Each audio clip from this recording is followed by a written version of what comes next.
খড়গ্রামের নগরে ওষুধ কিনে বাড়ি ফেরার পথে দুর্ঘটনায় প্রাণ গেল এক যুবকের। দুর্ঘটনায় যুবকের মৃত্যুতে শোকের ছায়া নেমে এসেছে এলাকা জুড়ে। জানা গিয়েছে খড়গ্রাম থানার আতাই গ্রামের বাসিন্দা রজব শেখ শনিবার সন্ধ্যায় বাইকে করে ওষুধ কিনতে নগর বাজারে এসেছিলেন।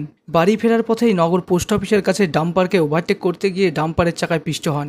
ঘটনাস্থলে মৃত্যু হয় ওই যুবকের। খড়গ্রাম থানার পুলিশ মৃতদেহ উদ্ধার করে ময়নাতদন্তের জন্য কান্দি মহকুমা হাসপাতালে পাঠায়। ওষুধ আনতে চাইছিল নগর, তাই ওই ওষুধ আনতে এধারে একটা ডাম্পার ছিল, এধারে একটা ডাম্পার ছিল, যে সেই ডাম্পারটা চেপে দিয়েছিল, মানে বেরাইতে পারেনি মোটর সাইকেল। কখনকার ঘটনা? মানে 15টার সময়।